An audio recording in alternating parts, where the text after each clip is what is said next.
Le livre de Job, chapitre 1. Il y avait dans le pays d'Uz un homme qui s'appelait Job, et cet homme était intègre et droit, il craignait Dieu et se détournait du mal. Il lui naquit 7 fils et 3 filles. Il possédait 7000 brebis, 3000 chameaux, 500 paires de bœufs, 500 ânesses, et un très grand nombre de serviteurs, et cet homme était le plus considérable de tous les fils de l'Orient. Ses fils allaient les uns chez les autres et donnaient tour à tour un festin, et ils invitaient leurs 3 sœurs à manger et à boire avec eux. Et quand les jours de festin étaient passés, Job appelait et sanctifiait ses fils, puis il se levait de bon matin et offrait pour chacun d'eux un holocauste. Car Job disait, « Peut-être mes fils ont-ils péché et ont-ils offensé Dieu dans leur cœur ?» C'est ainsi que Job avait coutume d'agir. Or les fils de Dieu vinrent un jour se présenter devant l'Éternel, et Satan vint aussi au milieu d'eux. L'Éternel dit à Satan, « D'où viens-tu » Et Satan répondit à l'Éternel, « De parcourir la terre et de m'y promener. » L'Éternel dit à Satan, « As-tu remarqué mon serviteur Job? Il n'y a personne comme lui sur la terre. C'est un homme intègre et droit, craignant Dieu et se détournant du mal. » Et Satan répondit à l'Éternel, « Est-ce d'une manière désintéressée que Job craint Dieu?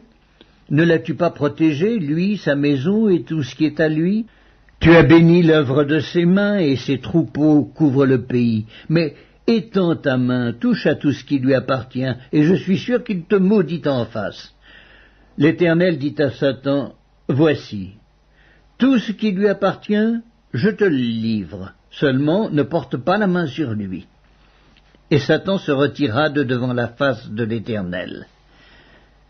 Un jour que les fils et les filles de Job mangeaient et buvaient du vin dans la maison de leur frère aîné, il arriva auprès de Job un messager qui dit, « Les bœufs labouraient et les ânesses paissaient à côté d'eux. Des Sabéens se sont jetés dessus, les ont enlevés et ont passé les serviteurs au fil de l'épée. Et je me suis échappé, moi seul, pour t'en apporter la nouvelle. » Il parlait encore lorsqu'un autre vint et dit, « Le feu de Dieu est tombé du ciel, a embrasé les brebis et les serviteurs, et les a consumés. Et je me suis échappé moi seul pour t'en apporter la nouvelle. » Il parlait encore lorsqu'un autre vint et dit, « Des Chaldéens formés en 3 bandes se sont jetés sur les chameaux, les ont enlevés, et ont passé les serviteurs au fil de l'épée, et je me suis échappé moi seul pour t'en apporter la nouvelle. » Il parlait encore lorsqu'un autre vint et dit, « Tes fils et tes filles mangeaient et buvaient du vin dans la maison de leur frère aîné, et voici, un grand vent est venu de l'autre côté du désert, et a frappé contre les 4 coins de la maison. Elle s'est écroulée sur les jeunes gens, et ils sont morts, et je me suis échappé moi seul pour t'en apporter la nouvelle. » Alors Job se leva, déchira son manteau et se rasa la tête. Puis, se jetant par terre, il se prosterna et dit, « Je suis sorti nu du sein de ma mère, et nu je retournerai dans le sein de la terre. L'Éternel a donné et l'Éternel a ôté, que le nom de l'Éternel soit béni. » En tout cela, Job ne pécha point et n'attribua rien d'injuste à Dieu. Le livre de Job, chapitre 2. Or, les fils de Dieu vinrent un jour se présenter devant l'Éternel, et Satan vint aussi au milieu d'eux se présenter devant l'Éternel. L'Éternel dit à Satan, « D'où viens-tu » Et Satan répondit à l'Éternel, « De parcourir la terre et de m'y promener. » L'Éternel dit à Satan, « As-tu remarqué mon serviteur Job? Il n'y a personne comme lui sur la terre. C'est un homme intègre et droit, craignant Dieu et se détournant du mal. Il demeure ferme dans son intégrité, et tu m'excites à le perdre sans motif. » Et Satan répondit à l'Éternel, « Peau pour peau, tout ce que possède un homme, il le donne pour sa vie, mais étends ta main, touche à ses os et à sa chair, et je suis sûr qu'il te maudit en face. » L'Éternel dit à Satan, « Voici, je te le livre, seulement épargne sa vie. » Et Satan se retira de devant la face de l'Éternel. Puis il frappa Job d'un ulcère malin depuis la plante du pied jusqu'au sommet de la tête. Et Job prit un tesson pour se gratter et s'assit sur la cendre. Sa femme lui dit « Tu demeures ferme dans ton intégrité, maudis Dieu et meurs !» Mais Job lui répondit « Tu parles comme une femme insensée. Quoi, nous recevons de Dieu le bien et nous ne recevrions pas aussi le mal ?»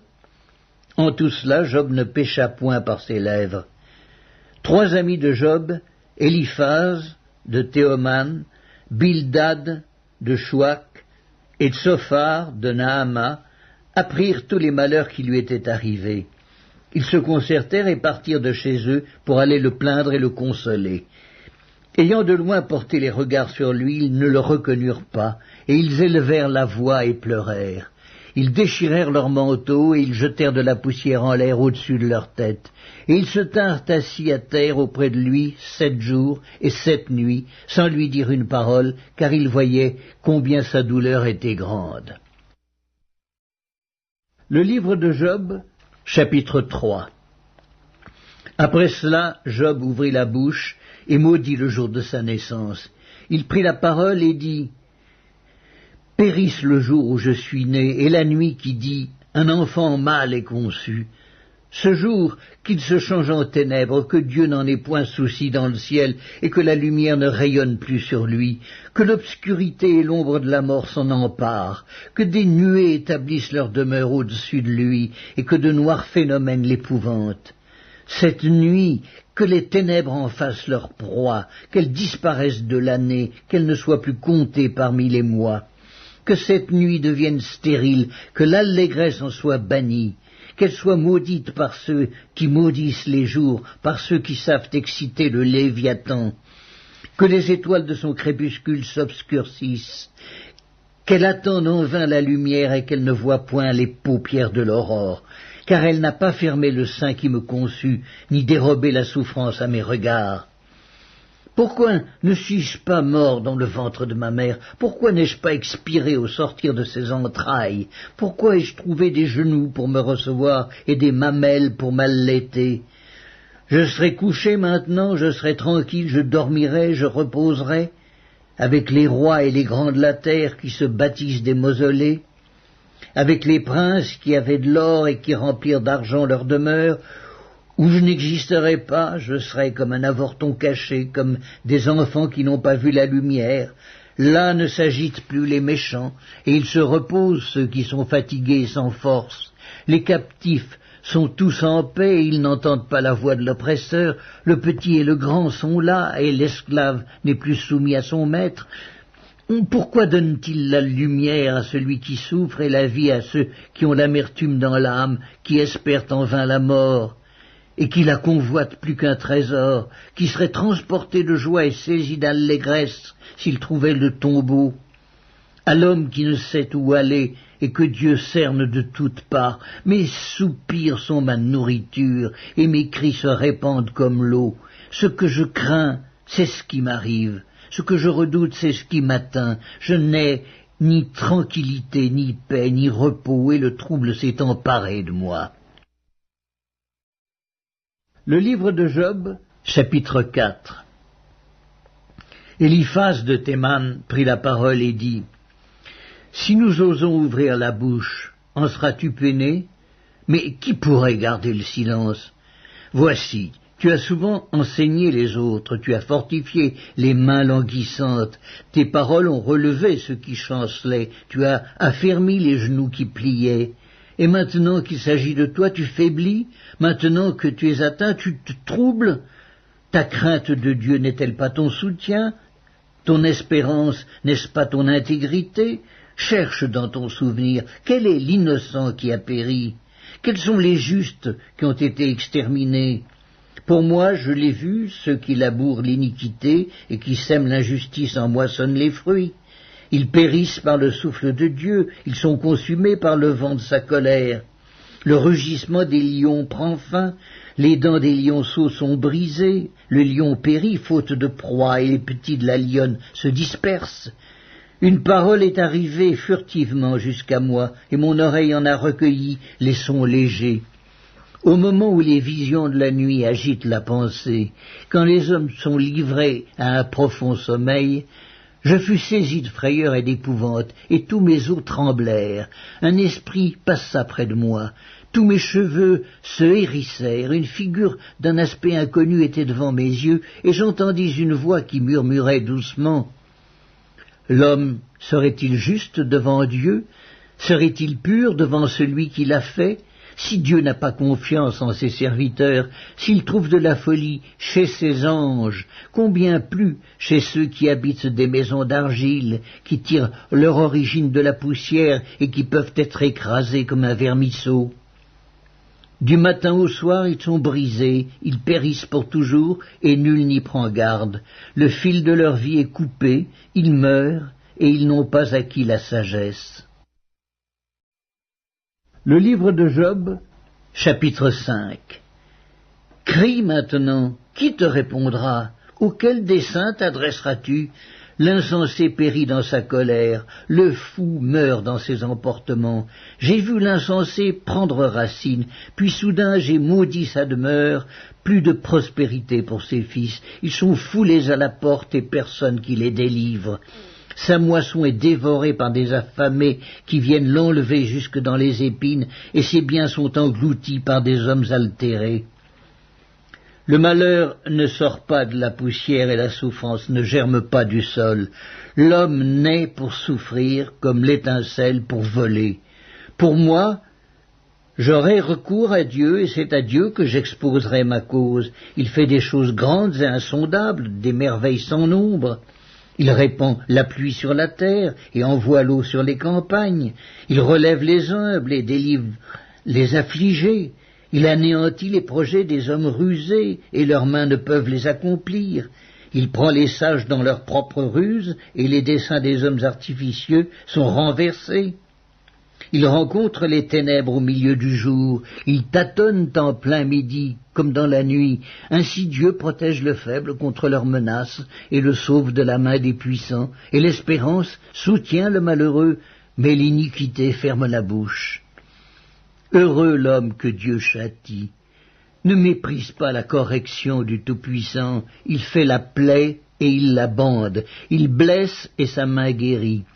6 fois il te délivrera de l'angoisse, et 7 fois le mal ne t'atteindra pas. Il te sauvera de la mort pendant la famine, et des coups de glaive pendant la guerre. Tu seras à l'abri du fléau de la langue, tu seras sans crainte quand viendra la dévastation. Tu te riras de la dévastation comme de la famine, et tu n'auras pas à redouter les bêtes de la terre.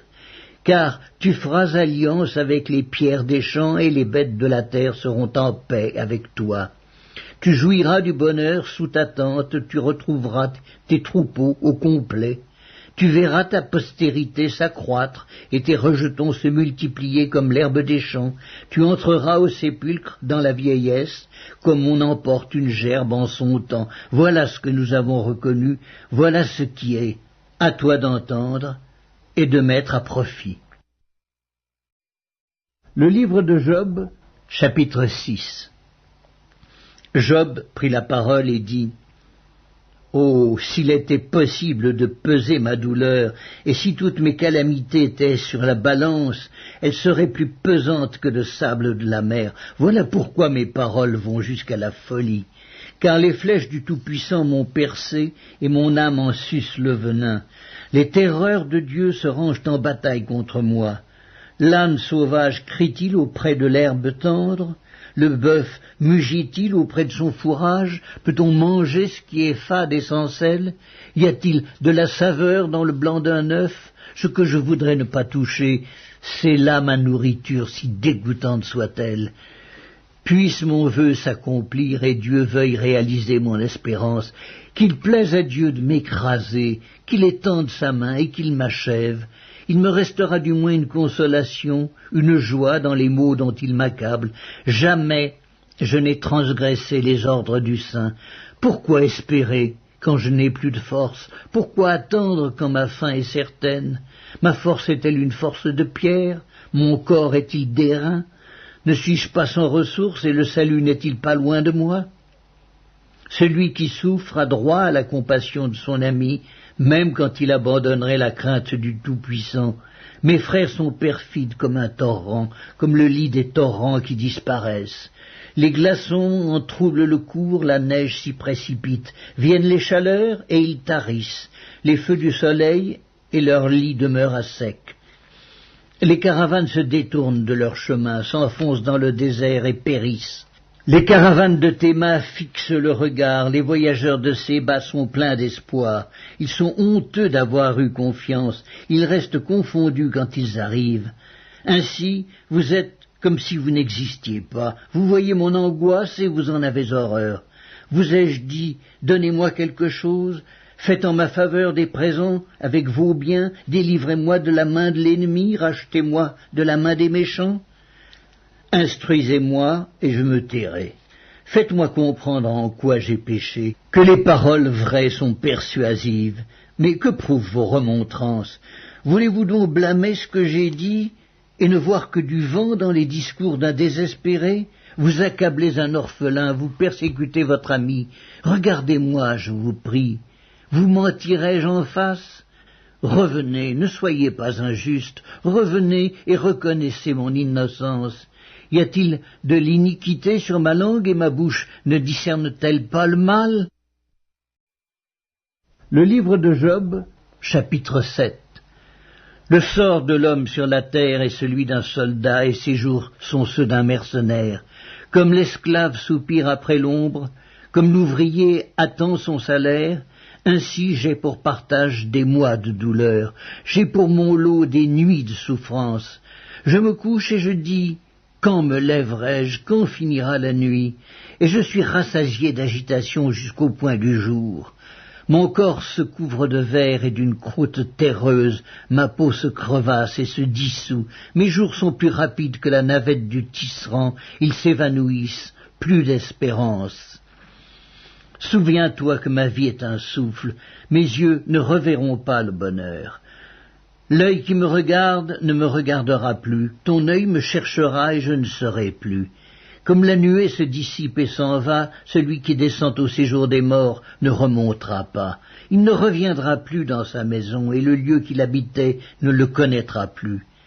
C'est pourquoi je ne retiendrai point ma bouche, je parlerai dans l'angoisse de mon cœur, je me plaindrai dans l'amertume de mon âme. Suis-je une mer ou un monstre marin pour que tu établisses des gardes autour de moi? Quand je dis « mon lit me soulagera, ma couche calmera mes douleurs », c'est alors que tu m'effraies par des songes, que tu m'épouvantes par des visions. Ah, je voudrais être étranglé, je voudrais la mort plutôt que ces eaux, je les méprise, je ne vivrai pas toujours. Laisse-moi, car ma vie n'est qu'un souffle. Qu'est-ce que l'homme pour que tu en fasses tant de cas, pour que tu daignes prendre garde à lui, pour que tu le visites tous les matins, pour que tu l'éprouves à tous les instants? Quand cesseras-tu d'avoir le regard sur moi? Quand me laisseras-tu le temps d'avaler ma salive? Si j'ai péché, qu'ai-je pu te faire, gardien des hommes?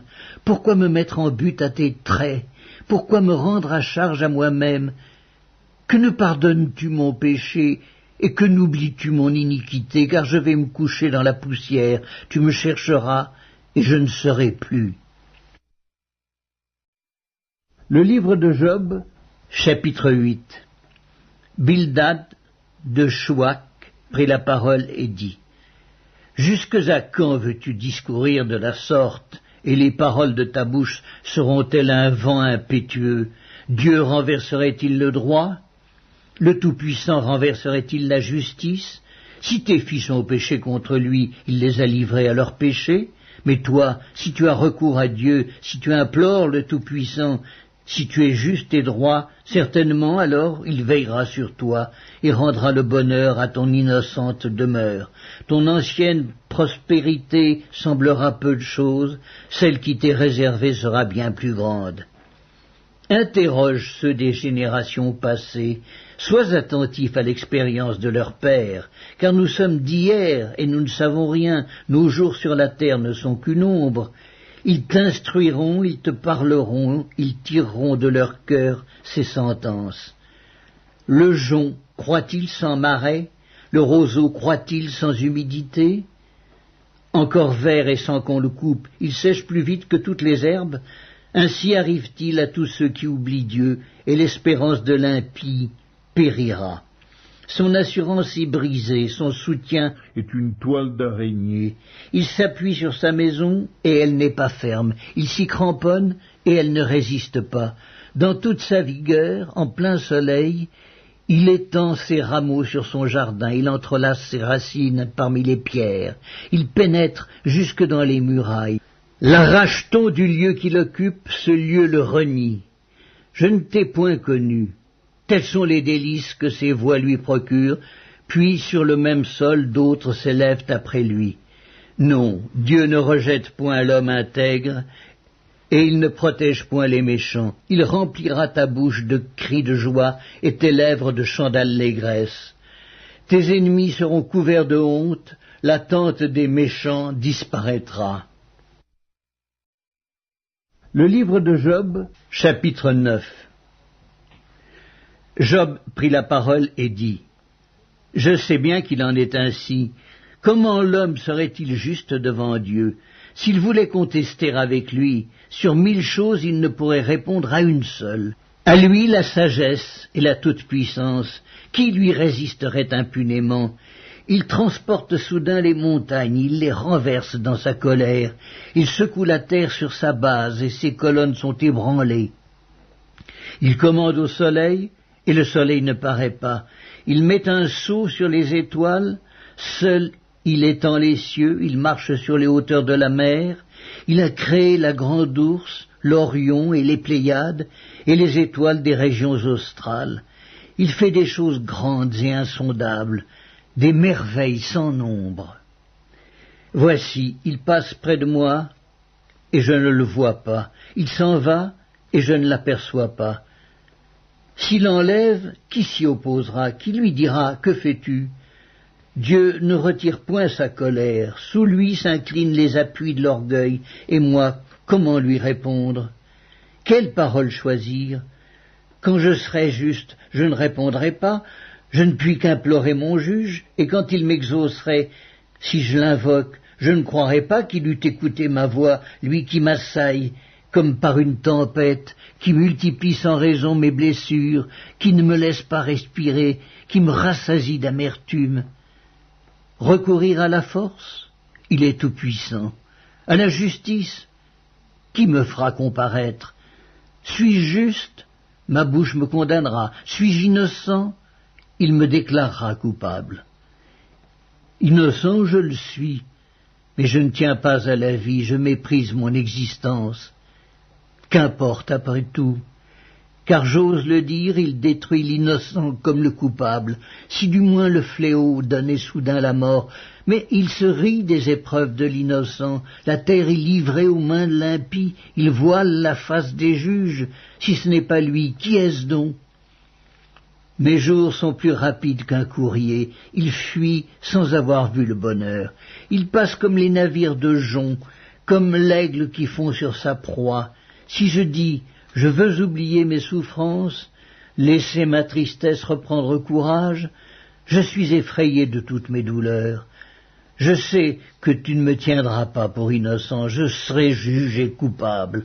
Pourquoi me fatiguer en vain? Quand je me laverai dans la neige, quand je purifierai mes mains avec du savon, tu me plongerais dans la fange et mes vêtements m'auraient en horreur. Il n'est pas un homme comme moi pour que je lui réponde, pour que nous allions ensemble en justice. Il n'y a pas entre nous d'arbitre.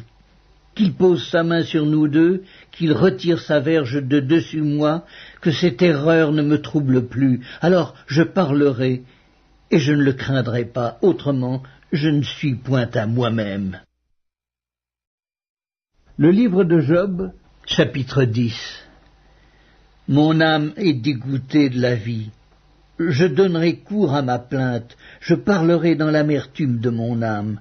Je dis à Dieu, ne me condamne pas, fais-moi savoir pourquoi tu me prends à partie. Te paraît-il bien de maltraiter, de repousser l'ouvrage de tes mains et de faire briller ta faveur sur le conseil des méchants? As-tu des yeux de chair, vois-tu comme voit un homme? Tes jours sont-ils comme les jours de l'homme, et tes années comme ses années, pour que tu recherches mon iniquité, pour que tu t'enquières de mon péché, sachant bien que je ne suis pas coupable et que nul ne peut me délivrer de ta main? Tes mains m'ont formé, elles m'ont créé, elles m'ont fait tout entier, et tu me détruirais? Souviens-toi que tu m'as façonné comme de l'argile. Voudrais-tu de nouveau me réduire en poussière? Ne m'as-tu pas coulé comme du lait? Ne m'as-tu pas caillé comme du fromage? Tu m'as revêtu de peau et de chair, tu m'as tissé d'eau et de nerfs. Tu m'as accordé ta grâce avec la vie, tu m'as conservé par tes soins et sous ta garde. Voici néanmoins ce que tu cachais dans ton cœur, voici, je le sais, ce que tu as résolu en toi-même. Si je pêche, tu m'observes. Tu ne pardonnes pas mon iniquité. Suis-je coupable? Malheur à moi. Suis-je innocent? Je n'ose lever la tête. Rassasié de honte et absorbé dans ma misère. Et si j'ose la lever, tu me poursuis comme un lion, tu me frappes encore par des prodiges, tu m'opposes de nouveaux témoins, tu multiplies tes fureurs contre moi, tu m'assailles d'une succession de calamités. Pourquoi m'as-tu fait sortir du sein de ma mère? Je serais mort et aucun œil ne m'aurait vu. Je serais comme si je n'eusse pas existé. Et j'aurais passé du ventre de ma mère au sépulcre. Mes jours ne sont-ils pas en petit nombre? Qu'il me laisse, qu'il se retire de moi et que je respire un peu avant que je m'en aille pour ne plus revenir dans le pays des ténèbres et de l'ombre de la mort, pays d'une obscurité profonde où règne l'ombre de la mort et la confusion et où la lumière est semblable aux ténèbres. Le livre de Job, chapitre 11. Tsophar de Naama prit la parole et dit: Cette multitude de paroles ne trouvera-t-elle point de réponse, et suffira-t-il d'être un discoureur pour avoir raison? Tes vains propos feront-ils taire les gens? Te moqueras-tu sans que personne te confonde? Tu dis, ma manière de voir est juste, et je suis pur à tes yeux. Oh, si Dieu voulait parler, s'il ouvrait les lèvres pour te répondre, et s'il te révélait les secrets de sa sagesse, de son immense sagesse, tu verrais alors qu'il ne te traite pas selon ton iniquité. Prétends-tu sonder les pensées de Dieu, parvenir à la connaissance parfaite du Tout-Puissant? Elle est aussi haute que les cieux. Que feras-tu? Plus profonde que le séjour des morts. Que sauras-tu? La mesure en est plus longue que la terre, elle est plus large que la mer. S'il passe, s'il saisit, s'il traîne à son tribunal, qui s'y opposera? Car il connaît les vicieux, il voit facilement les coupables. L'homme, au contraire, a l'intelligence d'un fou, il est né comme le petit d'un âne sauvage. Pour toi, dirige ton cœur vers Dieu. Étends vers lui tes mains, éloigne-toi de l'iniquité, et ne laisse pas habiter l'injustice sous ta tente. Alors tu lèveras ton front sans tache, tu seras ferme et sans crainte. Tu oublieras tes souffrances, tu t'en souviendras comme des eaux écoulées. Tes jours auront plus d'éclat que le soleil à son midi. Tes ténèbres seront comme la lumière du matin. Tu seras plein de confiance, et ton attente ne sera pas vaine. Tu regarderas autour de toi et tu reposeras en sécurité. Tu te coucheras sans que personne te trouble, et plusieurs caresseront ton visage, mais les yeux des méchants seront consumés. Pour eux, point de refuge, la mort, voilà leur espérance. Le livre de Job, chapitre 12. Job prit la parole et dit: On dirait en vérité que le genre humain c'est vous, et qu'avec vous doit mourir la sagesse. J'ai tout aussi bien que vous de l'intelligence, moi, je ne vous suis point inférieur, et qui ne sait les choses que vous dites. Je suis pour mes amis un objet de raillerie quand j'implore le secours de Dieu. Le juste, l'innocent, un objet de raillerie. Au malheur le mépris, c'est la devise des heureux. À celui dont le pied chancelle est réservé le mépris. il y a paix sous la tente des pillards, sécurité pour ceux qui offensent Dieu, pour quiconque se fait un Dieu de sa force. Interroge les bêtes, elles t'instruiront. Les oiseaux du ciel, ils te l'apprendront. Parle à la terre, elle t'instruira, et les poissons de la mer te le raconteront. Qui ne reconnaît chez eux la preuve que la main de l'Éternel a fait toutes choses? Il tient dans sa main l'âme de tout ce qui vit, le souffle de toute chair d'homme. L'oreille ne discerne-t-elle pas les paroles comme le palais savoure les aliments? Dans les vieillards se trouve la sagesse et dans une longue vie l'intelligence. En Dieu réside la sagesse et la puissance. Le conseil et l'intelligence lui appartiennent. Ce qu'il renverse ne sera point rebâti. Celui qu'il renferme ne sera point délivré. Il retient les eaux et tout se dessèche. Il les lâche et la terre en est dévastée. Il possède la force et la prudence. Il maîtrise celui qui s'égare ou fait égarer les autres. Il emmène captifs les conseillers, il trouble la raison des juges, il délie la ceinture des rois, il met une corde autour de leurs reins. Il emmène captifs les sacrificateurs, il fait tomber des puissants. Il ôte la parole à ceux qui ont de l'assurance. Il prive de jugement les vieillards, il verse le mépris sur les grands, il relâche la ceinture des forts. Il met à découvert ce qui est caché dans les ténèbres, il produit à la lumière l'ombre de la mort. Il donne de l'accroissement aux nations, et il les anéantit. Il les étend au loin, et il les ramène dans leurs limites. Il enlève l'intelligence aux chefs des peuples, il les fait errer dans des déserts sans chemin, il tâtonne dans les ténèbres et ne voit pas clair, il les fait errer comme des gens ivres. Le livre de Job, chapitre 13. Voici, mon œil a vu tout cela, mon oreille l'a entendu et y a pris garde. Ce que vous savez, je le sais aussi. Je ne vous suis point inférieur. Mais je veux parler au Tout-Puissant, je veux plaider ma cause devant Dieu, car vous n'imaginez que des faussetés, vous êtes tous des médecins de néant. Que n'avez-vous gardé le silence? Vous auriez passé pour avoir de la sagesse. Écoutez, je vous prie, ma défense, et soyez attentifs à la réplique de mes lèvres. Direz-vous en faveur de Dieu ce qui est injuste, et pour le soutenir, allégrez-vous des faussetés? Voulez-vous avoir égard à sa personne? Voulez-vous plaider pour Dieu? S'il vous sonde, vous approuvera-t-il, ou le tromperez-vous comme on trompe un homme?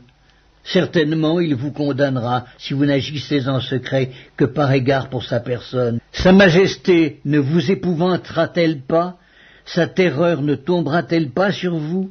Vos sentences sont des sentences de cendre, vos retranchements sont des retranchements de boue. Taisez-vous, laissez-moi, je veux parler. Il m'en arrivera ce qu'il pourra. Pourquoi saisirai-je ma chair entre les dents? J'exposerai plutôt ma vie. Voici, il me tuera, je n'ai rien à espérer, mais devant lui je défendrai ma conduite. Cela même peut servir à mon salut, car un impie n'ose paraître en sa présence.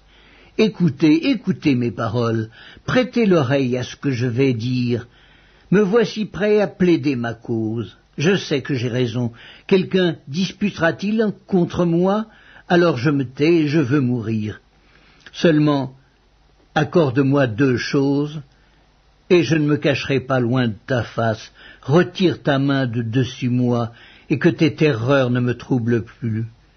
Puis appelle, et je répondrai, ou si je parle, réponds-moi.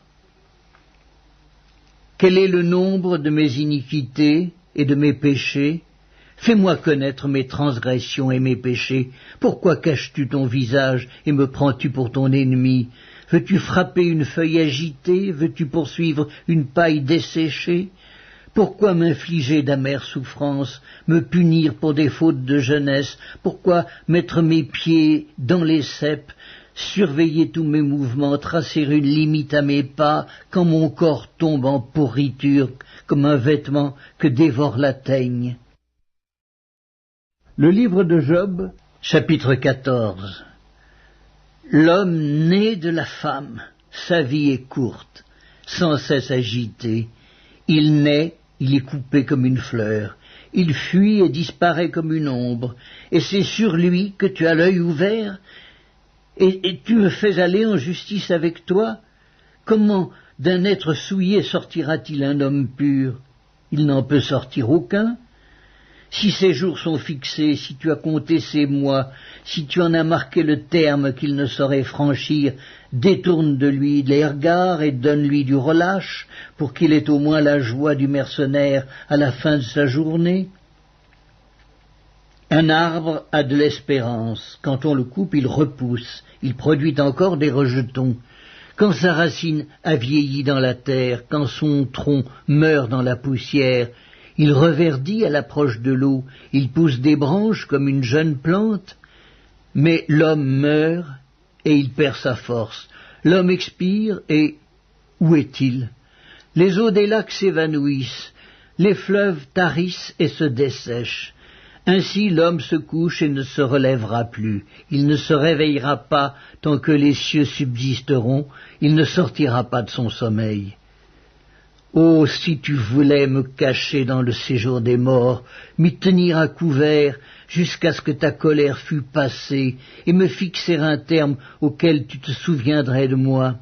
Si l'homme, une fois mort, pouvait revivre, j'aurais de l'espoir tout le temps de mes souffrances, jusqu'à ce que mon état vînt à changer. Tu appellerais alors, et je te répondrais, tu languirais après l'ouvrage de tes mains, mais aujourd'hui tu comptes mes pas, tu as l'œil sur mes péchés. Mes transgressions sont scellées en un faisceau et tu imagines des iniquités à ma charge. La montagne s'écroule et périt, le rocher disparaît de sa place, la pierre est broyée par les eaux, et la terre emportée par leur courant. Ainsi tu détruis l'espérance de l'homme, tu es sans cesse à l'assaillir, et il s'en va. Tu le défigures, puis tu le renvoies. Que ses fils soient honorés, il n'en sait rien, qu'il soit dans l'abaissement, il l'ignore, c'est pour lui seul qu'il éprouve de la douleur en son corps, c'est pour lui seul qu'il ressent de la tristesse en son âme. Le livre de Job, chapitre 15. Eliphaz de Théman prit la parole et dit: Le sage répond-il par un vain espoir? Se gonfle-t-il la poitrine du vent d'Orient? Est-ce par d'inutiles propos qu'il se défend? Est-ce par des discours qui ne servent à rien? Toi, tu détruis même la crainte de Dieu, tu anéantis tout mouvement de piété devant Dieu. Ton iniquité dirige ta bouche et tu prends le langage des hommes rusés. Ce n'est pas moi, c'est ta bouche qui te condamne, ce sont tes lèvres qui déposent contre toi. Es-tu né le premier des hommes? As-tu été enfanté avant les collines? As-tu reçu les confidences de Dieu? As-tu dérobé la sagesse à ton profit? Que sais-tu que nous ne sachions pas? Quelle connaissance as-tu que nous n'ayons pas? Il y a parmi nous des cheveux blancs, des vieillards, plus riches de jours que ton père. Tiens-tu pour peu de choses les consolations de Dieu et les paroles qui, doucement, se font entendre à toi? Où ton cœur t'entraîne-t-il, et que signifie ce roulement de tes yeux? Quoi, c'est contre Dieu que tu tournes ta colère et que ta bouche exhale de pareils discours? Qu'est-ce que l'homme pour qu'il soit pur? Celui qui est né de la femme peut-il être juste? Si Dieu n'a pas confiance en ses saints, si les cieux ne sont pas purs devant lui, combien moins l'être abominable et pervers, l'homme qui boit l'iniquité comme l'eau? Je vais te parler, écoute-moi. Je raconterai ce que j'ai vu, ce que les sages ont fait connaître, ce qu'ils ont révélé, l'ayant appris de leur père. À eux seuls appartenait le pays, et parmi eux, nul étranger n'était encore venu. Le méchant passe dans l'angoisse tous les jours de sa vie, toutes les années qui sont le partage de l'impie. La voix de la terreur retentit à ses oreilles. Au sein de la paix, le dévastateur va fondre sur lui. Il n'espère pas échapper aux ténèbres. Il voit l'épée qui le menace. Il court çà et là pour chercher du pain. Il sait que le jour des ténèbres l'attend. La détresse et l'angoisse l'épouvantent. Elle l'assaille comme un roi prêt à combattre, car il a levé la main contre Dieu, il a bravé le Tout-Puissant, il a eu l'audace de courir à lui sous le dos épais de ses boucliers. Il avait le visage couvert de graisse, les flancs chargés d'embonpoint, et il habite des villes détruites, des maisons abandonnées, sur le point de tomber en ruine. Il ne s'enrichira plus, sa fortune ne se relèvera pas, sa prospérité ne s'étendra plus sur la terre. Il ne pourra se dérober aux ténèbres, la flamme consumera ses rejetons, et Dieu le fera périr par le souffle de sa bouche. S'il a confiance dans le mal, il se trompe, car le mal sera sa récompense. Elle arrivera avant le terme de ses jours, et son rameau ne verdira plus. Il sera comme une vigne dépouillée de ses fruits encore verts, comme un olivier dont on a fait tomber les fleurs. La maison de l'impie deviendra stérile, et le feu dévorera la tente de l'homme corrompu. Il conçoit le mal, et il enfante le mal. Il mûrit dans son sein des fruits qui le trompent. Le livre de Job, chapitre 16. Job prit la parole et dit : « J'ai souvent entendu pareille chose. Vous êtes tous des consolateurs fâcheux. Quand finiront ces discours en l'air? Pourquoi cette irritation dans tes réponses? Moi aussi je pourrais parler comme vous si vous étiez à ma place. Je vous accablerais de paroles, je secouerais sur vous la tête, je vous fortifierais de la bouche, je remuerais les lèvres pour vous soulager. Si je parle, mes souffrances ne seront point calmées. Si je me tais, en quoi seront-elles moindres? Maintenant, hélas, il m'a épuisé. Tu as ravagé toute ma maison, tu m'as saisi pour témoigner contre moi. Ma maigreur se lève et m'accuse en face. Il me déchire et me poursuit dans sa fureur, il grince les dents contre moi, il m'attaque et me perce de son regard. Ils ouvrent la bouche pour me dévorer, ils m'insultent et me frappent les joues, ils s'acharnent tous après moi.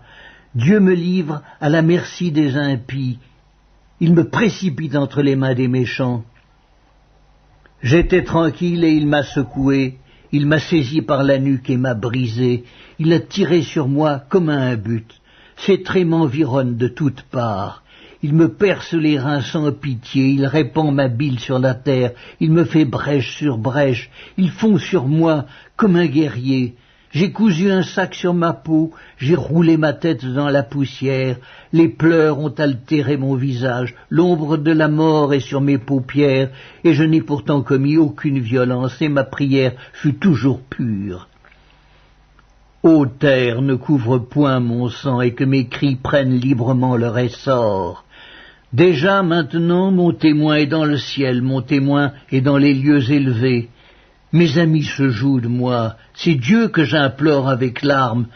Puisse-t-il donner à l'homme raison contre Dieu et au Fils de l'homme contre ses amis? Car le nombre de mes années touche à son terme, et je m'en irai par un sentier d'où je ne reviendrai pas. Le livre de Job, chapitre 17. Mon souffle se perd, mes jours s'éteignent, le sépulcre m'attend. Je suis environné de moqueurs, et mon œil doit contempler leurs insultes. Sois auprès de toi-même ma caution, autrement qui répondrait pour moi? Car tu as fermé leur cœur à l'intelligence, aussi ne les laisseras-tu pas triompher. On invite ses amis au partage du butin, et l'on a des enfants dont les yeux se consument. Il m'a rendu la fable des peuples, et ma personne est un objet de mépris. Mon œil est obscurci par la douleur, tous mes membres sont comme une ombre. Les hommes droits en sont stupéfaits, et l'innocent se soulève contre l'impie. Le juste néanmoins demeure ferme dans sa voie, celui qui a les mains pures se fortifie de plus en plus. Mais vous tous, revenez à vos mêmes discours, et je ne trouverai pas un sage parmi vous. Quoi? Mes jours sont passés, mes projets sont anéantis, les projets qui remplissaient mon cœur. Et ils prétendent que la nuit c'est le jour, que la lumière est proche quand les ténèbres sont là.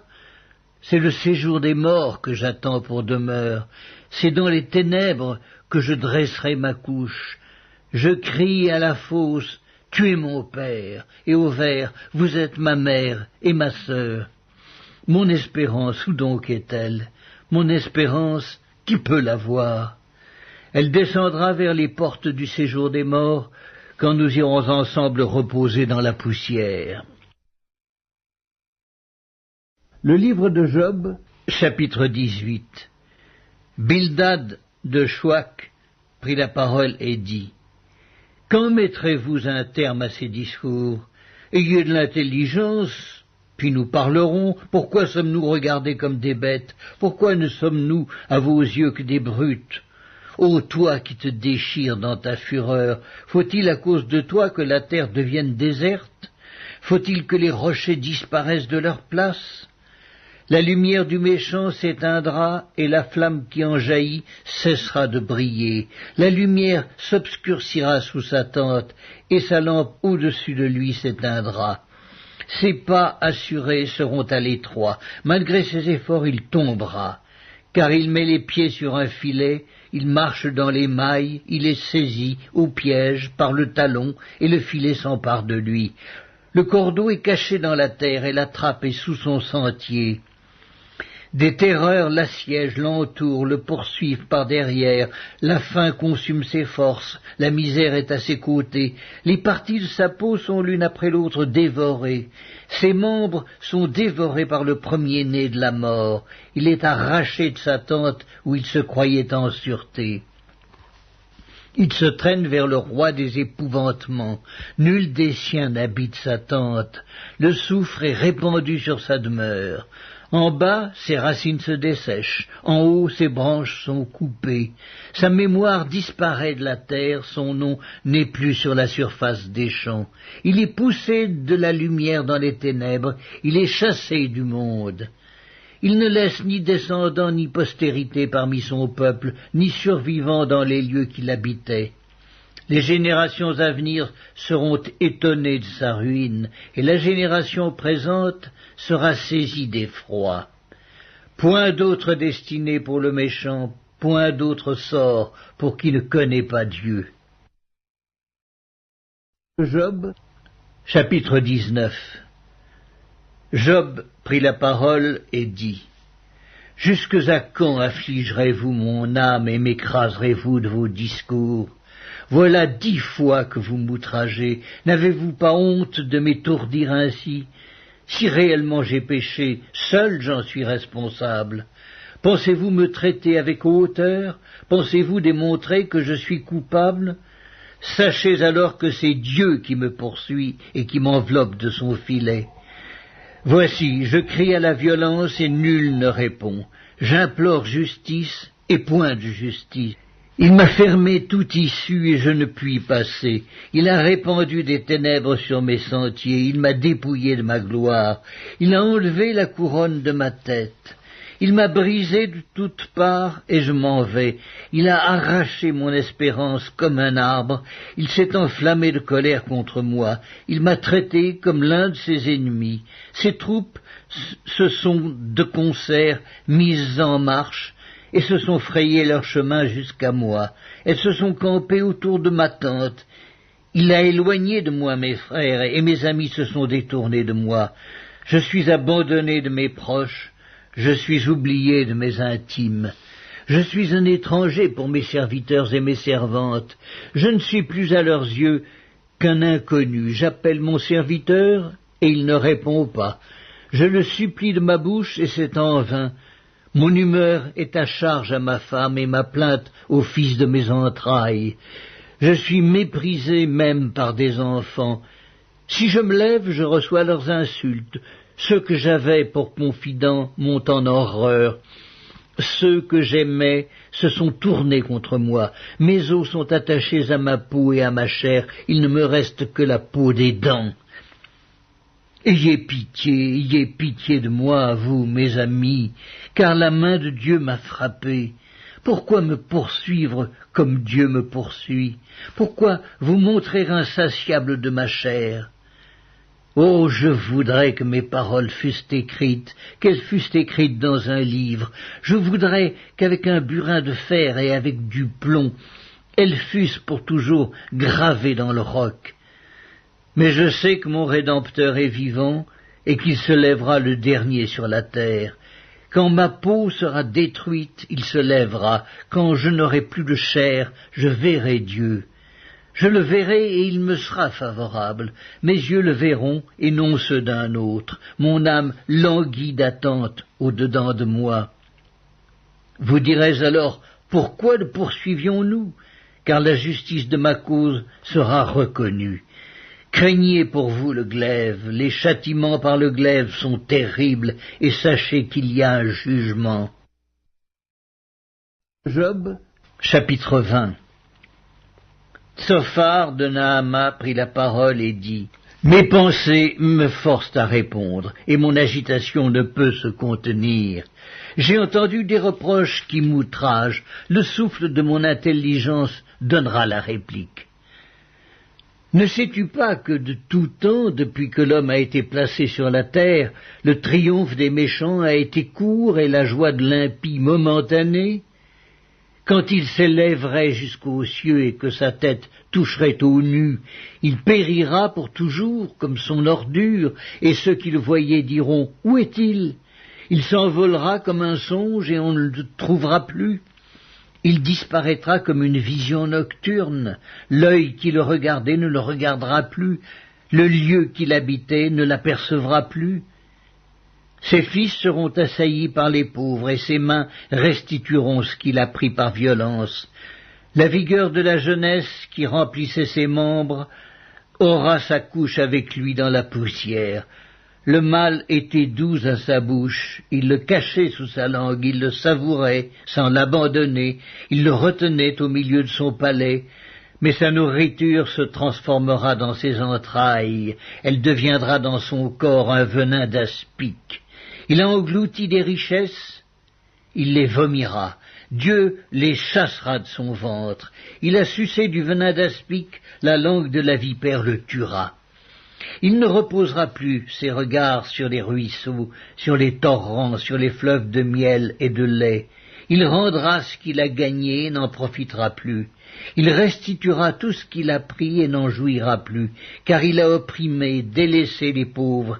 Il a ruiné des maisons et ne les a pas rétablies. Son avidité n'a point connu de bornes. Mais il ne sauvera pas ce qu'il avait de plus cher. Rien n'échappait à sa voracité, mais son bien-être ne durera pas. Au milieu de l'abondance, il sera dans la détresse. La main de tous les misérables se lèvera sur lui. Et voici, pour lui remplir le ventre, Dieu enverra sur lui le feu de sa colère et le rassasiera par une pluie de traits. S'il échappe aux armes de fer, l'arc d'airain le transpercera. Il arrache de son corps le trait qui étincelle au sortir de ses entrailles, et il est en proie aux terreurs de la mort. Toutes les calamités sont réservées à ses trésors. Il sera consumé par un feu que n'allumera point l'homme, et ce qui restera dans sa tente en deviendra la pâture. Les cieux dévoileront son iniquité et la terre s'élèvera contre lui. Les revenus de sa maison seront emportés, ils disparaîtront au jour de la colère de Dieu. Telle est la part que Dieu réserve aux méchants, tel est l'héritage que Dieu lui destine. Le livre de Job, chapitre 21. Job prit la parole et dit, « Écoutez, écoutez mes paroles. Donnez-moi seulement cette consolation. Laissez-moi parler, je vous prie. Et quand j'aurai parlé, tu pourras te moquer. Est-ce contre un homme que se dirige ma plainte? Et pourquoi mon âme ne serait-elle pas impatiente? Regardez-moi, soyez étonnés, et mettez la main sur la bouche. Quand j'y pense, cela m'épouvante, et un tremblement saisit mon corps. Pourquoi les méchants vivent-ils? Pourquoi les voit-on vieillir et accroître leur force? Leur postérité s'affermit avec eux, et en leur présence, leurs rejetons prospèrent sous leurs yeux. Dans leur maison règne la paix, sans mélange de crainte. La verge de Dieu ne vient pas les frapper. Leurs taureaux sont vigoureux et féconds, leurs génisses conçoivent et n'avortent point. Ils laissent courir leurs enfants comme des brebis, et les enfants prennent leurs ébats. Ils chantent au son du tambourin et de la harpe, ils se réjouissent au son du chalumeau. Ils passent leurs jours dans le bonheur, et ils descendent en un instant au séjour des morts. Et ils disaient pourtant à Dieu, « Retire-toi de nous, nous ne voulons pas connaître tes voies. » Qu'est-ce que le Tout-Puissant pour que nous le servions? Que gagnerons-nous à lui adresser nos prières? Quoi donc, ne sont-ils pas en possession du bonheur?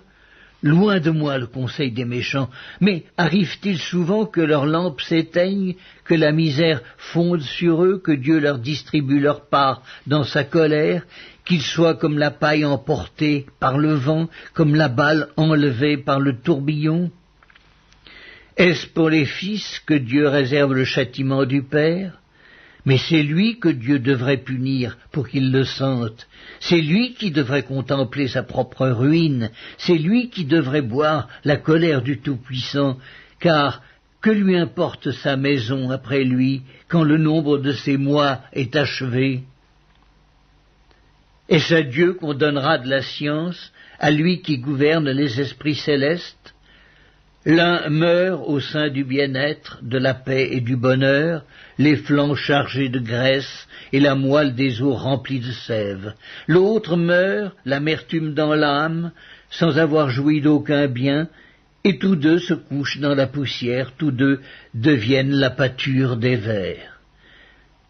Je sais bien quelles sont vos pensées, quels jugements iniques vous portez sur moi. Vous dites, où est la maison de l'homme puissant? Où est la tente qu'habitaient les impies? Mais quoi, n'avez-vous point interrogé les voyageurs, et voulez-vous méconnaître ce qu'ils prouvent? Au jour du malheur, le méchant est épargné, au jour de la colère, il échappe. Qui lui reproche en face sa conduite? Qui lui rend ce qu'il a fait? Il est porté dans un sépulcre, et il veille encore sur sa tombe. Les mottes de la vallée lui sont légères, et tous après lui suivront la même voie, comme une multitude l'a déjà suivi. Pourquoi donc m'offrir de vaines consolations? Ce qui reste de vos réponses n'est que perfidie. Le livre de Job, chapitre 22. Eliphaz de Théman prit la parole et dit, « Un homme peut-il être utile à Dieu? Non. Le sage n'est utile qu'à lui-même. Si tu es juste, est-ce à l'avantage du Tout-Puissant? Si tu es intègre dans tes voies, qui gagne-t-il? Est-ce par crainte de toi qu'il te châtie, qu'il entre en jugement avec toi? Ta méchanceté n'est-elle pas grande? Tes iniquités ne sont-elles pas infinies? Tu enlevais sans motif des gages à tes frères, tu privais de leurs vêtements ceux qui étaient nus, tu ne donnais point d'eau à l'homme altéré, tu refusais du pain à l'homme affamé. Le pays était au plus fort et le puissant s'y établissait.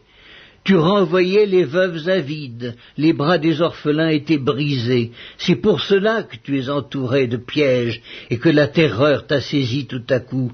Ne vois-tu donc pas ces ténèbres, ces eaux débordées qui t'envahissent? Dieu n'est-il pas en haut dans les cieux? Regarde le sommet des étoiles comme il est élevé, et tu dis, qu'est-ce que Dieu sait? Peut-il juger à travers l'obscurité? Les nuées l'enveloppent, et il ne voit rien, il ne parcourt que la voûte des cieux. Et quoi, tu voudrais prendre l'ancienne route qu'ont suivie les hommes d'iniquité? Ils ont été emportés avant le temps, ils ont eu la durée d'un torrent qui s'écoule. Ils disaient à Dieu, « Retire-toi de nous, que peut faire pour nous le Tout-Puissant ?» Dieu cependant avait rempli de bien leur maison. Loin de moi le conseil des méchants.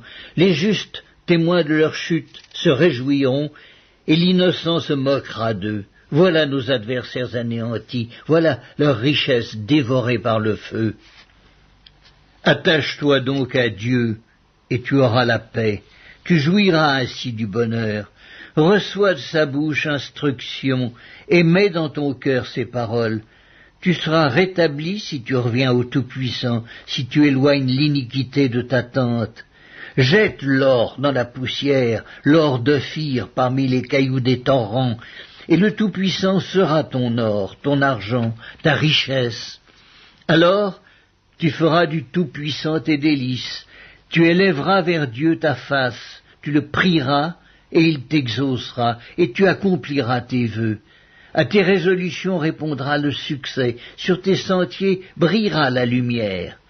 Vienne l'humiliation, tu prieras pour ton relèvement. Dieu secourt celui dont le regard est abattu. Il délivrera même le coupable, qui devra son salut à la pureté de tes mains. Le livre de Job, chapitre 23. Job prit la parole et dit: Maintenant encore ma plainte est une révolte, mais la souffrance étouffe mes soupirs. Oh, si je savais où le trouver, si je pouvais arriver jusqu'à son trône, je plaiderais ma cause devant lui, je remplirais ma bouche d'arguments, je connaîtrais ce qu'il peut avoir à répondre, je verrais ce qu'il peut avoir à me dire. Emploierait-il toute sa force à me combattre? Ne daignerait-il pas au moins m'écouter? Ce serait un homme droit qui plaiderait avec lui, et je serais pour toujours absous par mon juge. Mais si je vais à l'Orient, il n'y est pas. Si je vais à l'Occident, je ne le trouve pas. Est-il occupé au nord? Je ne puis le voir. Se cache-t-il au midi? Je ne puis le découvrir. Il sait néanmoins quelle voie j'ai suivie, et s'il m'éprouvait, je sortirais pur comme l'or. Mon pied s'est attaché à ses pas, j'ai gardé sa voie, et je ne m'en suis point détourné. Je n'ai pas abandonné les commandements de ses lèvres, j'ai fait plier ma volonté aux paroles de sa bouche. Mais sa résolution est arrêtée, qui s'y opposera? Ce que son âme désire, il l'exécute. Il accomplira donc ses desseins à mon égard, et il en concevra bien d'autres encore. Voilà pourquoi sa présence m'épouvante. Quand j'y pense, j'ai peur de lui. Dieu a brisé mon courage, le Tout-Puissant m'a rempli d'effroi. Car ce ne sont pas les ténèbres qui m'anéantissent, ce n'est pas l'obscurité dont je suis couvert,